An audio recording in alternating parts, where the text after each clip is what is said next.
جب روح نکلتی ہے تو فرشتہ روح سے کیا کہتا ہے؟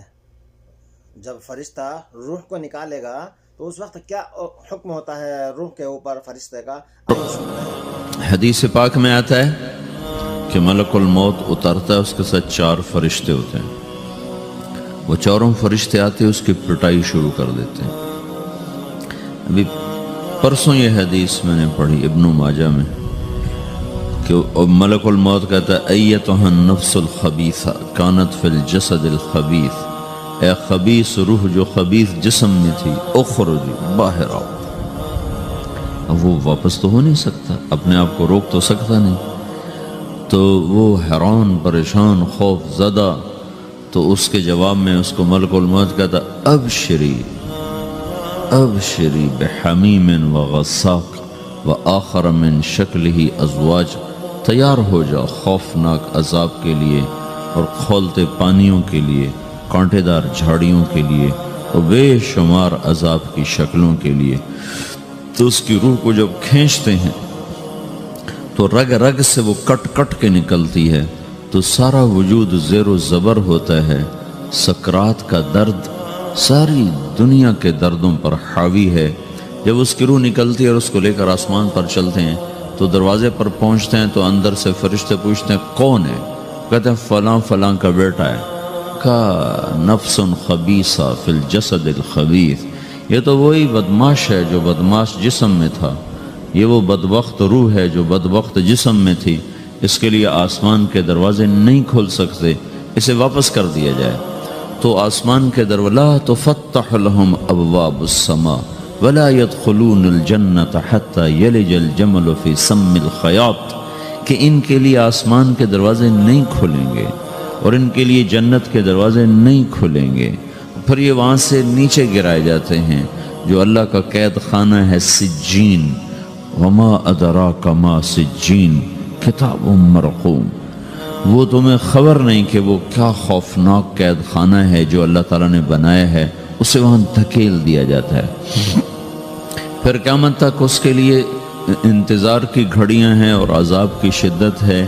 اور جب کوئی نیک آدمی اللہ تعالیٰ کے دربار میں جانے کا اس کا وقت آتا ہے تو اللہ تبارک و تعالیٰ فرماتے ہیں ان الذین قالوا ربنا اللہ ثم استقاموا تتنزل علیہم الملائکۃ الا تخافوا ولا تحزنوا وابشروا بالجنة التي كنتم توعدون نحن اولیاؤکم فی الحیاة الدنیا وفی الآخرہ ولکم فیہا ما تشتہی انفسکم ولکم فیہا ما تدعون نزل من غفور الرحیم۔ جب کوئی نیک مرد عورت کے جانے کا وقت آتا ہے تو اس کے لیے بھی فرشتے آتے ہیں اور آ کر اس کو خوشخبری دیتے ہیں اور آ کر اس کو تسلی دیتے ہیں کہ آپ غم نہ کریں، پیچھے والے بھی آپ کو مل جائیں گے، آپ خوف نہ کریں، آگے ساری منزلیں آپ کے لیے آسان ہیں، آپ کے لیے جنت بھی تیار ہے، رب بھی مہربان ہے۔ اور حدیث پاک میں آتا ہے کہ ملک الموت اور 4 فرشتے آتے ہیں، وہ 4 فرشتے اس کو سہلاتے ہیں، دباتے ہیں کہ موت کا درد اسے محسوس نہ ہو۔ اور ملک الموت فرماتے ہیں ایتها النفس الحمیدہ کانت فی الجسد الحمید اخرجی، اے نیک روح جو نیک جسم میں تھی باہر آؤ۔ کیا کرو؟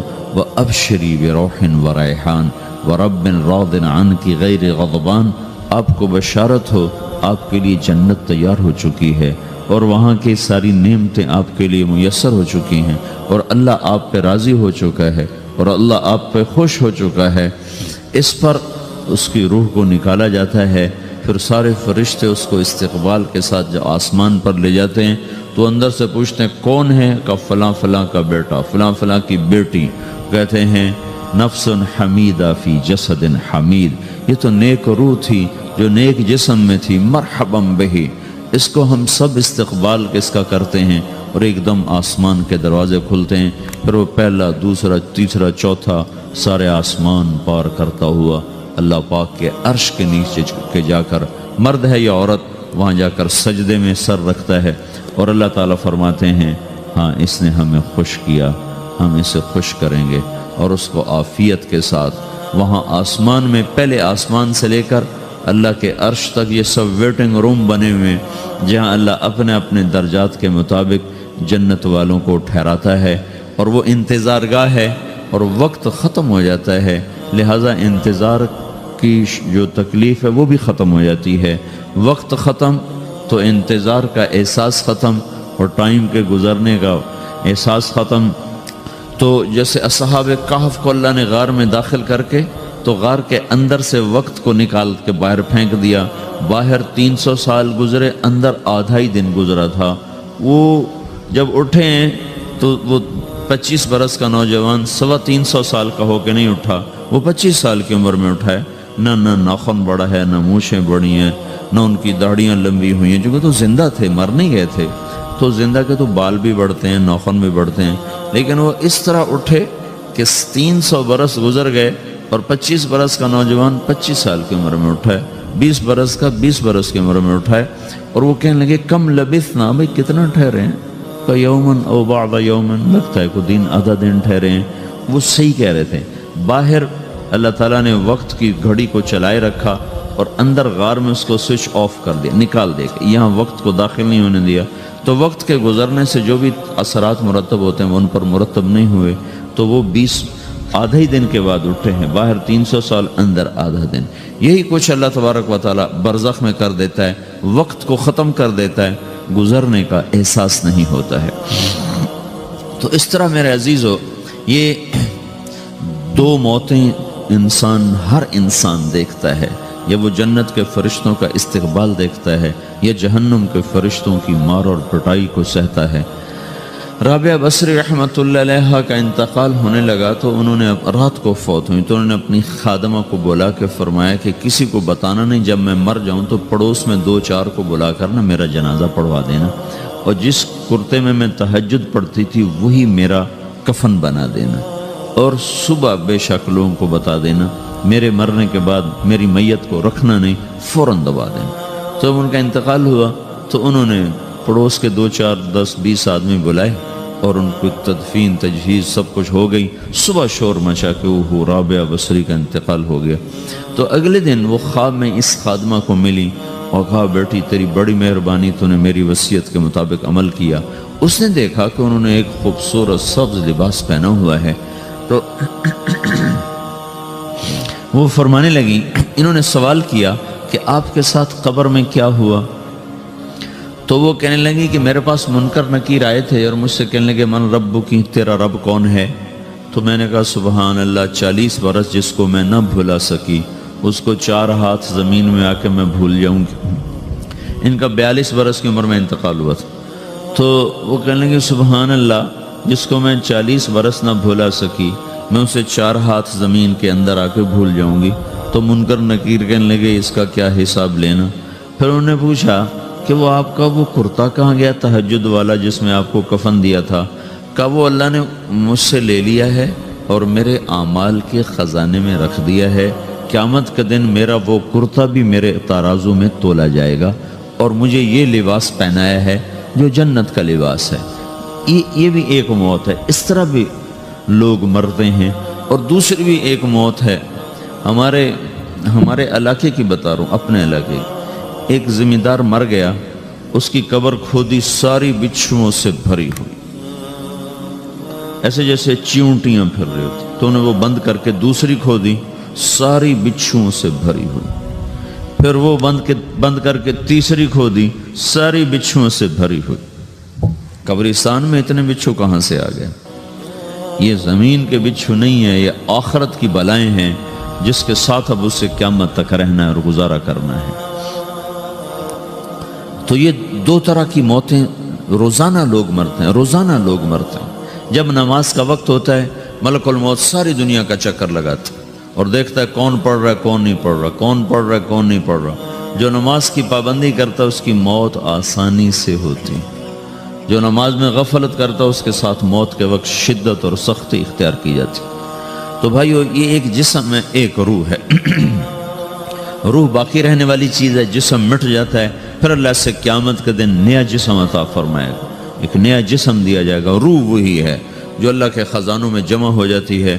نافرمان کی سیاہ کالی روح ہوتی ہے، فرمان بردار کی روشن چمکدار روح ہوتی ہے۔ تو اللہ نے کچھ تقاضے جسم کے رکھے ہیں اور کچھ روح کے رکھے ہیں۔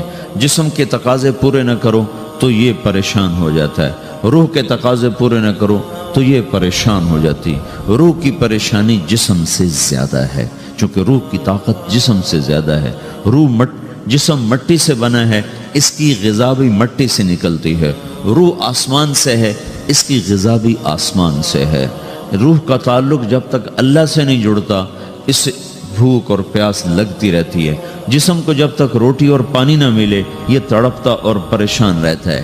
جیسے اللہ تعالیٰ نے ہمارے جسم میں روٹی اور پانی کی طلب کو بے ساختہ رکھ دیا ہے. میں بیان کے دوران بھی پانی پی رہا ہوں، آپ دیکھ رہے ہیں کہ میرا حلق سوکھ جاتا ہے، مجھے طلب محسوس ہوتی ہے پانی. حلق سوکھتا ہے پانی کی طرف بھاگتے ہیں، بھوک لگتی ہے ہم روٹی کی طرف بھاگتے ہیں. یہ ایک ایسا اندر میں آٹومیٹک سسٹم ہے کہ ہم اس کو آف نہیں کر سکتے. یہ سوتے سوتے بھی بھوک کی وجہ سے آنکھ کھل جاتی، سوتے سوتے پیاس کی وجہ سے آنکھ کھل جاتی ہے. یہ ایسا خود اللہ تعالیٰ نے ساختہ نظام بنایا ہے کہ آپ اپنے جسم میں روٹی اور پانی کی طلب کو نہیں نکال سکتے. میرے عزیزو، ٹھیک اسی طرح اللہ نے انسانی روح میں اپنی طلب رکھ دی ہے اور اپنے رسول کی طلب رکھ دی ہے. یہ دو طلب ایسی ہیں کہ یہ آپ کے جسم روح سے نکل نہیں سکتی. جیسے بھوکا روٹی نہ کھا لے، پیاسا پانی نہ پی لے، اسے چین نہیں آ سکتا. وہ روح جو اللہ اور اس کے رسول سے نہ آشنا ہے، جب تک وہ وہاں تک پہنچ نہیں جاتی اسے چین نہیں آ سکتا، اس کا اندر پریشان رہے گا. 1997 میں جب جنید جمشید سے میری پہلی ملاقات ہوئی تو اس نے مجھ سے یہ سوال کیا کہ مولوی صاحب، ایک پاکستانی نوجوان جس گلیمر کو خوابوں میں دیکھتا ہے وہ گلیمر تو مجھے زندگی میں ویسے ہی حاصل ہے. میرے چاروں طرف زندگی کا رقص ہے اور میری زندگی کی ہر خواہش، ہر السلام علیکم، ویلکم بیک ٹو مسلم سیرہ. ایسے ہی بیانات سننے کے لیے ہمارے چینل کو سبسکرائب کریں اور بیل آئیکن کو ضرور دبائیں. شکریہ. تمنا پوری ہے، اس کے باوجود میرے اندر اندھیرا ہے، میرے اندر خلا ہے. مجھے لگتا ہے میں وہ کشتی ہوں جس کا کوئی ساحل نہیں، جس کی کوئی سمت نہیں، جس کا کوئی گھاٹ نہیں. یہ کیوں ہے؟ میرے ساتھ تو ایسا نہیں ہونا چاہیے. ایک عام لڑکا تو کہتا ہے ہائے کاش یہ ہوتا، اس کو وہ نہیں ہو رہا تو پھر وہ پریشان ہے، ہائے یہ ہوتا، ہائے وہ ہوتا. تو میں تو ہائے نہیں کرتا ہوں، میری تو ہر لذت اور خواہش میرے سامنے تشتری میں سجا کے پیش کی جا رہی. میں کیوں ایسا کر رہا ہوں؟ میں ہائے ہائے کیوں کر رہا ہوں؟ میرا اندر ویران کیوں ہے؟ میرے اندر میں خلا کیوں ہے؟ یہ وہی خلا ہے کہ وہ روح کی پیاس کو شراب میں بجھانا چاہتا ہے، وہ روح کی پیاس کو لڑکی میں بجھانا چاہتا ہے، وہ روح کی پیاس کو موسیقی سے بجھانا چاہتا ہے، وہ روح کی پیاس کو دنیا کی رعنائیوں میں 5 اسٹار ہوٹلوں سے بجھانا چاہتا ہے. روح کیا جانے روٹی کیا ہے، شراب کیا ہے، پانی کیا ہے، عورت کیا ہے، موسیقی کیا ہے، گھنگرو کیا ہے، پائل کیا ہے، چھنکار کیا ہے. روح کو ان چیزوں کی کیا خبر؟ امریکہ میں ہماری ایک جماعت تھی تو 4 لڑکیاں 2 لڑکے مسلمان ہوئے.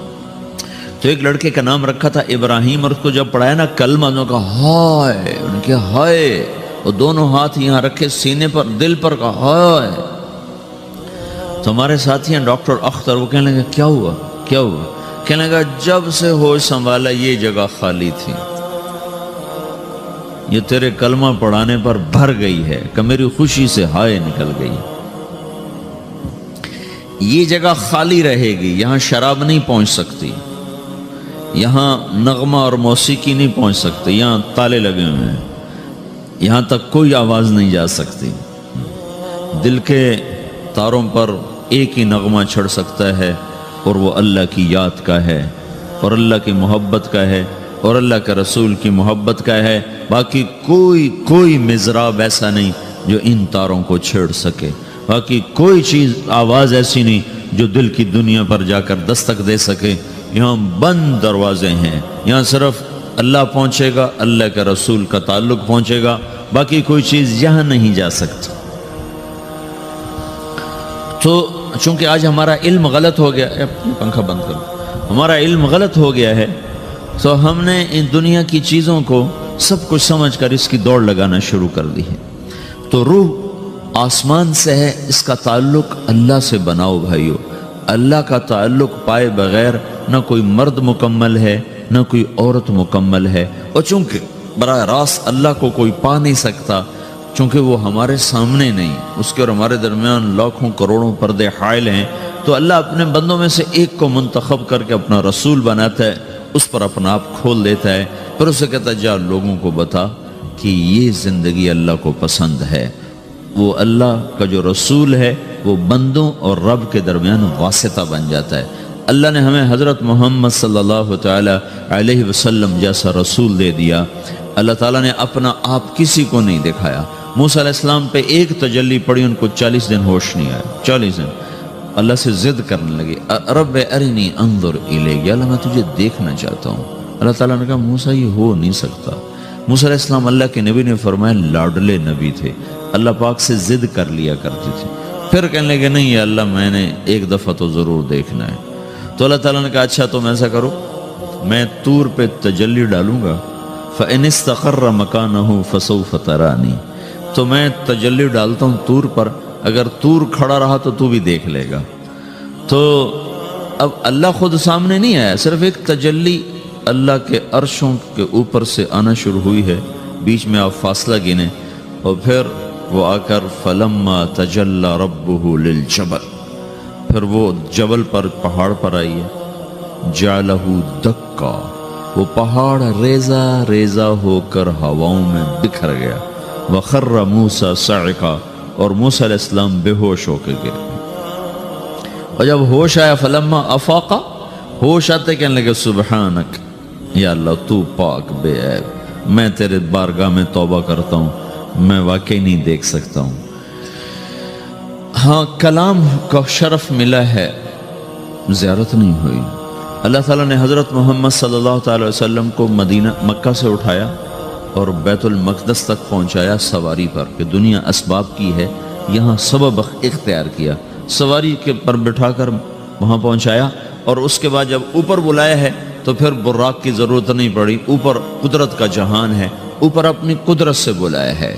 یہ بیچ میں دیکھو نا کتنا بڑا، آپ اگر ہوا سے اوپر چلے جاؤ، یہ 500 میل ہوا کا غلاف ہے، اس سے اگر اوپر چلے جائیں گے نا تو آپ خود بم بن کے پھٹ جائیں گے ایک دھماکے کے ساتھ، چونکہ ہر انسان کے اوپر ہوا کا ایک پریشر ہے، کوئی 280 من کے قریب ہر انسان کے اوپر ہوا کا پریشر ہے۔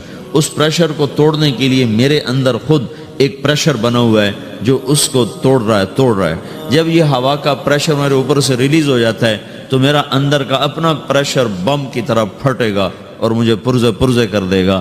اس لیے وہ خلائی لباس بنایا جاتا ہے جس میں وہ مصنوعی پریشر دیا جاتا ہے تاکہ اوپر جا کر یہ پھٹ نہ جائیں۔ ہمارے نبی جس کرتے اور تہمد میں تھے اسی کرتے اور تہمد سے بیت المقدس سے چلے ہیں، اور ہوا کو نہیں پار کیا، 7 آسمان ہی پار کر لی۔ اور پہلے آسمان پر حضرت آدم علیہ السلام نے استقبال کیا ہے، اور دوسرے آسمان پر حضرت عیسیٰ علیہ السلام، زکریا علیہ السلام، یحییٰ علیہ السلام نے استقبال کیا ہے، تیسرے آسمان پر حضرت یوسف علیہ السلام نے استقبال کیا ہے، چوتھے پر حضرت ادریس علیہ السلام نے استقبال کیا ہے، 5ویں پر ہارون علیہ السلام نے استقبال کیا، اور 6 پر موسیٰ علیہ السلام نے استقبال کیا، اور 7ویں آسمان پر ایک بیت اللہ دیکھا ہے جس کا طواف ہو رہا ہے۔ استقبال کو کوئی موجود نہیں، ایک بڑے میاں ایسے ٹیک لگا کے بیت اللہ کی یوں ٹیک لگا کے بیٹھے ہیں، گوٹھ مار کے، دونوں ہاتھوں کے ایسے گوٹھ مار کے بیٹھے ہیں، ان کی سفید داڑھی ہے، وہ نہیں اٹھے ہیں۔ باقی تو نبی بھی سامنے کھڑے ہوتے تھے استقبال کو، لیکن یہ بزرگ نہیں اٹھے ہیں۔ تو آپ نے پوچھا یہ کون بزرگ ہیں؟ تو جبریل نے کہا یہ آپ کے دادا ابراہیم علیہ السلام ہیں۔ آپ خود چل کے آگے گئے ہیں، وہ قریب آئے تو وہ اٹھے اور آپ کو گلے لگایا، ماتھا چوما، پیار کیا۔ سارے نبیوں نے استقبال کے دوران کہا تھا ہمارے بھائی آ گئے، مرحبا ہمارے بھائی آ گئے، لیکن جب ابراہیم علیہ السلام سے ملاقات ہوئی تو انہوں نے فرمایا مرحبا میرا بیٹا آ گیا، مرحبا میرا بیٹا آ گیا ہے۔ اور یہ جو حالانکہ مرتبہ تو ابراہیم علیہ السلام کا چھوٹا ہے، ہمارے نبی کا مرتبہ بلند ہے، لیکن رشتے میں ابراہیم علیہ السلام کا مرتبہ بلند ہے اور ہمارے نبی کا مرتبہ چھوٹا ہے۔ ابراہیم علیہ السلام اوپر جا کر دادا بن رہے ہیں اور یہ نیچے پوتا پڑپوتا بن رہے ہیں، تو رشتے کی نسبت میں آپ چھوٹے ہیں وہ بڑے ہیں۔ مرتبے اور مقام میں تو اللہ کے بعد آپ کا اور آپ کے سامنے کوئی ہے نہیں، بس اوپر اللہ اور نیچے اللہ کا رسول ہے، باقی سبھی نیچے ہیں۔ لیکن یہ امت کو سبق دینا تھا کہ اللہ تعالیٰ کو معلوم تھا کہ آنے والی یہ جو نسل ہے یہ ماں باپ کے نافرمان ہوگی، چونکہ انہیں صرف پیسہ کمانا، آپ کا بھی قصور نہیں، آپ کو ٹیکسٹائل سکھائی جا رہی، کوئی ماں باپ کی تعظیم تو نہیں سکھائی جا رہی ہے؟ اور خود آپ کے ماں باپ نے آپ کو نہیں بتایا کہ ماں کسے کہتے ہیں، باپ کسے کہتے ہیں۔ جس چیز نے بتانا تھا وہ آپ نے پڑھا نہیں، وہ تو دین نے بتانا تھا، قرآن نے بتانا تھا۔